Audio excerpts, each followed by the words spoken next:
If you had a scorecard of 100%, do you think you have scored? How much of... We have scored. How much out of 100? First of all, don't think it is by accident to hold government power for 36 years. It's not accident. It's a result of so many things. Okay? Because I'm sure other presidents would have loved to lead this country for more than 10 years. So, as I told you, look, security. On the front of security, I think we have scored 98%. Okay? Because the role of the army is to protect Ugandans and their properties. Here, NRM has scored because every border of our country is secure. Internally, we are secure. There is no army man or security officer that can kill or steal or loot or rape without being punished, without being tried.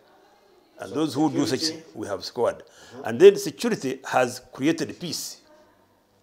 So on peace, we have scored 98%. Every part of Uganda is peaceful. There are some elements, of course, those will be there all the time. Just like I'm talking to you, Honorable. I've had a chance to talk to other colleagues of yours, two of them, who say that the group lost track. During the elections, I had an interview with General Mugisha Muntu. I asked him, what is that one thing? Actually, I've talked to three. What is that one thing you blame President Museveni for having? He said he lost track. No, you see, after some time, I talked to General Tumukunde. He said, what is happening is not why we fought. No, then, recently, I talked to Kano Kizza Besigye. He said, the reason we went to the bush is not what is happening. What do you think? But you see, I was telling you, on peace, we have scored. Okay? There's peace. That's why you see all these investments. That's why you see all these infrastructure transformation. That's why you see all these schools. That's why you see all these things going on. Definitely, it's not by accident. Definitely on peace. Because peace, if there's no peace in this country, nobody can invest in this country. What is wrong with these three colleagues of yours then? I will come to them. Okay. Secondly, on prosperity, there we have not scored as we would have wished. Because most people in Uganda are still poor. That's why you see us government trying to introduce very many programs that actually can alleviate people from poverty.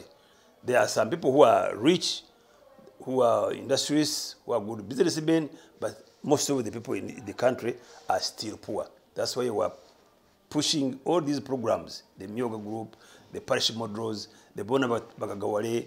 You know, all these programs are aimed at uplifting the poor people. Then plus education, because once people are educated, then they can try to also improve their own welfare. So on prosperity, we are still struggling. Somewhat still needs definitely. Okay. On wealth creation, we have a long way to go, but there is a steady progress. Then when we come to health, of course, we aim at making sure there is a medical center or health center at every parish, every sub-county. We have to increase the medical workers. We have to improve their welfare. There, we need to improve on that one. Yes, buildings are there, medicine are there, but the welfare... personnel need motivation. The personnel needs motivation. There, we are struggling. Education, the same. Schools are being built, but we need to improve the welfare of the teachers so that they gain morale to... Then we need also to do something on technical education. There we need to emphasize, we need to work hard to make sure that all Ugandans have skills in their hands. Because when you have a skill like what you have now, you'll never go hungry. So we want to emphasize technical education so that everybody is equipped with even 3 skills, not even not single skill. So there we are also struggling to make sure. For example, we have many trucks and earth-moving equipment. We don't have drivers to drive these things. That's why these investors come and they bring their Chinese drivers, what. We don't want that. would like to have our children go in for technical skills. What do you think could explain the delay of seeing results in all of those areas you have mentioned? Now, let me tell you. 36 years down the road. We have been in power for 36 years, Yes. as you state, isn't it? Yes. But how many? Honorable, I'm not just stating. 36 years in power, okay? If it were a human being, a 36-year is a graduate with children.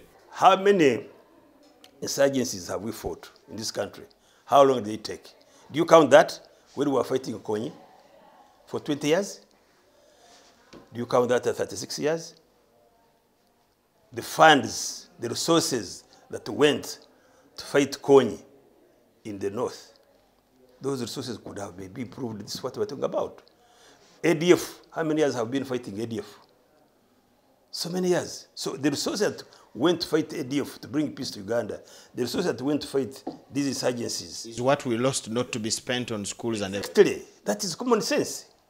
Honorable, you talked of a number of poverty alleviation programs that still collapse with less or no results. Entandikwa, Bonabagagawale, wealth creation, all those. Emyoga is now the one on. The other day Parliament was bringing out a plethora of queries and things like that. What again affects those? Because at least a number of those have existed at a time when Kony was at a very low tone and the ADF. What has affected those? All those programs actually give succession to other programs. Even without results? Okay, when you try a program and you see it is not yielding results, you promote or you enter or you create another program. This is what happens. You don't completely give up. You have to continue improving more programs. And I'm very sure. Ideally, wouldn't it be right to first know what failed the previous one? During that process, there are many lessons learned. And it is through those lessons that you create another program. And that will happen if you really see this program of parish model and Emyoga. It's not leaving out anybody untouched. But Emyoga is, Honorable Emyoga is already having problems. No, those are in the minds of people. Those people in opposition, they are the ones creating that anxiety. But I'm telling you, just don't kill something in the nib. I'm telling you, these programs, like this parish model and the Emyoga, calling everybody from in your Mwoga, come and get money to work. Be in the bank so that you can be monitored. You will find that within 2 years, you see the problem with these people, they want to disorganize this program even before it starts. Because they create that through media, through what? Because there is a freedom of media. Then they create a situation. Honorable, you see, the challenge, these are not the guys that actually manage the resources in these programs. So their noise couldn't, in my view, their noise could not in any way affect the program. I have been in parliament. I know what happens in this government. Okay?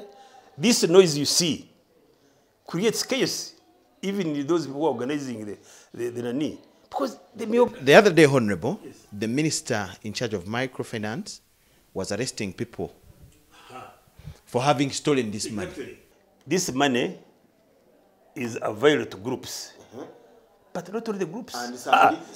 Some leaders ran away with the money. And they get arrested. And it was a clear message that we are giving you this money in your groups, open bank accounts. If you steal this money, because even the money for arresting and monitoring was catered for. But not all the groups have collapsed. Look, we have been in the newspaper, you see in the newspapers, haven't even last week, didn't you see some good results of say, this group did this? It was in the papers. Honorable, it's bringing me to something. Yes. The complaint, even not only from opposition people, but even within government, is about corrupt tendencies by officials that are handling these programs that lead them to hit dead ends. No. Right from Ntandikwa, they will mention what happened. Bonaba Gagawale, somebody did this. Up to Emyoga, they are arresting people. Me on the way. I was coming to what we are proud of and what we are not proud of yet. Okay? And corruption. I was coming to corruption. I was coming to democracy and corruption. Exactly. Okay? What has failed corruption? No. Because corruption has now started eating even all the other programs that the system is coming up with. For me, How do we fail to fight such a problem all this long? I have a different view, by the way. Okay. Okay? Let's hear it. Corruption is being fought. Corruption was there even before you NRM. Okay? But the corruption that was there was never talked about. You people, you wouldn't talk about general in the army or minister. You would be somewhere else. But today, there is that liberty of writing about any corrupt person. There is liberty to expose anybody who is corrupt. And I want to assure you that exposure by the media, by the people who can talk, by the IGG, by the police, by our leaders, creates it creates scare. It scares those people. But what do you think about the escalation, Honorable? The escalation is being arrested every day. How many people has government arrested? So many in jail. So many are refunding money. I follow this information. People have refunded money. People have gone to jail. There's nobody who is above the law. If you are caught, you are tried and put in the jail. And the law itself is tight enough, is strong enough. So me, I'm sure if there was no goodwill to fight corruption, I would say there we have failed. But there is goodwill by the president, by all the leaders, by anti-corruption groups, by the IGG, by police to fight. If there was goodwill, these units, each one of them has complaints that will surprise you. The IGG will tell you about how they are understaffed. How would such an agency of government fighting a problem bad as that complain about something as small as just being understaffed? Now, that one, how do we expect them to execute their duties? That one is going to be handled, I'm very sure. Because I'm sure the executive is putting in more resources in those anti-corrupt organizations or groups that he has created. I'm sure within the next 1 or 2 years, you'll see. But as I told you, yes. You see, all these activities are going on, but we have enemies to fight. For example, now how much I'm going to spend fighting ADF? Do you know how much it is? It's a lot of money. But can that be an excuse for no. But ADF is here. It has been here. You know it. Yes. It has actually now devised other tactics. Can that terrorists. be an excuse for having all these other problems? Not at all. Persistent. Not at all. I don't for believe as so. long as over 30 years. I don't agree with you.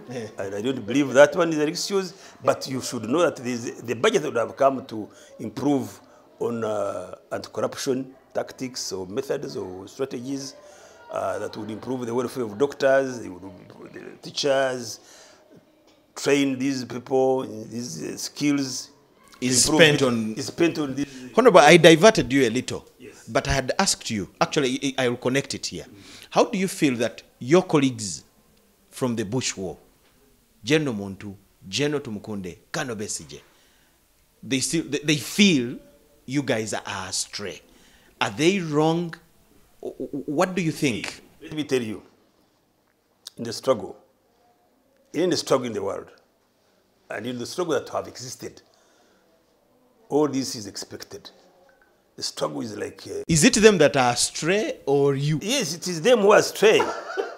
I'm telling you, the struggle goes, but there are people who go out, there are people who enter the struggle. Why are people entering the struggle if it is bad, if it is going astray? But there are many people joining the struggle than people who are going out. What could be this guy's problem, the three?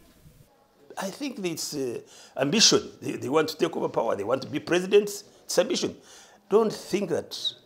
We always advise that if there is any disagreement within the struggle, within the leadership, there are channels, there are methods of solving, of discussing those problems. Have they been given that platform? Yes. Because actually, all of them, their complaint that internally, they were not given an opportunity to be listened to when they had views of where things were not going right. Now, have they solved the problem where they are?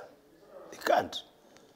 So the best thing that you continue within your struggle, try to change within your struggle, instead of going out. Even when you go out, you can't help your situation. Instead, you get problems with yourself. So I don't agree with their way of doing things, and I've never agreed with them, because I think you can still improve our system, our party, our organization within by punching each other in sake, by punching each other in neck, by punching each other in a caucus. And step by step, you find things are being solved. But as I said, you cannot solve everything. In the 1950s, the young people then stood up for Uganda's independence. Yes. The Kabaregas and Musazis. Yes, the Mwangas, yes. Murumba. Exactly. Yes. In the 1980s, you, the young people then, you fought, you stood up against dictatorship. Yes. What do you think about the young people that have started asking you a lot of questions today, you people that are in charge? Now, let me tell you. Yes. The population that time was very small. Yes. When we took over power, Uganda was 14 million. Okay? Now, we are almost approaching 45 million. You understand? Mm-hmm. Within this period from 1986, the population of Uganda has grown. And I tell you that every generation has peculiar challenges that face that generation. Okay? Our generation had a challenge of brutality of government. Okay? State-inspired brutality. That was our challenge. Now, today, the challenge of these Ugandans, these youth whom we have created this conducive environment to go to school. School. Yes. You know, people are getting out, the universities are spitting thousands, technical schools are spitting what. So, these children have to be employed. You understand? So, the problem now, I was coming to democracy and employment, we are not doing on employment. That's why our president is always struggling, attracting investors. If all leaders were attracting investors to come to Uganda with this electricity, with this infrastructure. Is that enough? Is that enough? But how do you create employment other than creating, that's why you are establishing industrial parks in every district, so that these industries can create jobs for these young people. That's why I was saying that we need, with these industries that are coming up, if we can train our people in skills, electricity, water, plumbing, carpentry, earth-moving equipment, operators, these children, we shall lessen the problem of unemployment. And this is what these people want to use. Now, those people who didn't have the chance of getting education, that's why they are creating this myoga money. Carpenters, those welders, those painters, the hair salons, the stock sellers, those who don't have formal education, this is a fund for you. You also come and share on this money. But if the leaders were organizing, but some of those people in opposition can't organize their people where they are from. But like I said, Honorable, those people, the opposition guys, their noise, I may agree, but they're not the ones that have the funds. If somebody having the funds is doing the right thing, would noise really be a problem? Let me tell you, if these leaders in opposition can appreciate that a positive government program should be appreciated for the sake of our people, okay? I would be happy with them. But they don't. They discourage people to join those myogas, to join. Are you fair to blame noise from a smaller group to be a problem affecting a program from a group that has the numbers and the resources and the authority to decide? What I'm saying, yes, if these leaders loved their people, for example, NUP or FDC or whatever, okay, they are the majority in this central region, yes, isn't it? Mm-hmm. If they all woke up and say, look, here we oppose NRM on the political program, but on the poverty eradication, on wealth creation, for the sake of our people, let us support this program and they encourage, they popularize those programs, those guys would be joining this Miogamani and the parish model. The funds are there. Talking about the young people, coups have returned on the African continent. We have almost 5 countries now with governments like that. Some bodies have even refused to recognize. What is your view? Young soldiers within the armies. Oh, this is West Africa. Not even West Africa. We have Mali, Guinea the other day. Those are even West Africa. Yes. What is the problem? What does it tell? It's unfortunate. It's unfortunate they are taking this country backwards. But I don't think it is a correct way of doing things. And I don't believe that they will survive anywhere here in East Africa. The times we had coups, whoever would carry it on would blame the bad governance within the country where he has done it. We hear the same voices today. What does it mean for Africa? Well, I don't believe that those guys will succeed. 50 years after independence. Those guys, definitely the world has changed. The political order has changed. Economic order has changed. The social order has changed. I don't think those guys will survive. They blame governments, sitting governments, denying them space. No, for example, political space. This recent coup in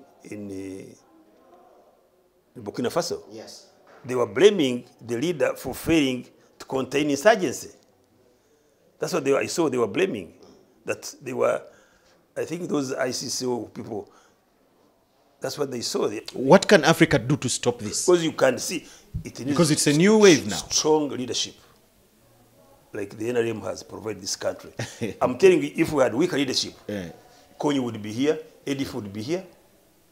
So me, I want to really call upon Uganda to appreciate the passion of our leader, the tenacity, the courage, the firmness, the good strategy that he has provided this country.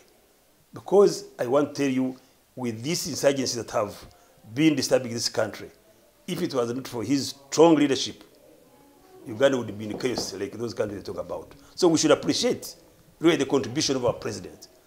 Thank you so much, this country. Thank you so much, the Honorable Ambassador Colonel Retired Fred Mwesige. He is a bush war hero, Luero. He says right from Fronasa in the 1970s up to 1986 when the NRM government came to power. They celebrated 36 years just this week, and he has been a member of parliament for Nyabushozi, among other assignments and roles he has played as a Ugandan leader, and he's now the ambassador designate, high commissioner designate for Uganda in the Republic of Tanzania. We have been sharing about the 36 years of the NRM in power and the Bush War as well, and that is all we had for you. Thank you so much for watching. My name is Michael Jordan Lukomwa. I move with a young man called Davis Kamukama and Gloria Gwitabinja, our producer, plus the whole team. Enjoy the rest of the night. Bye-bye.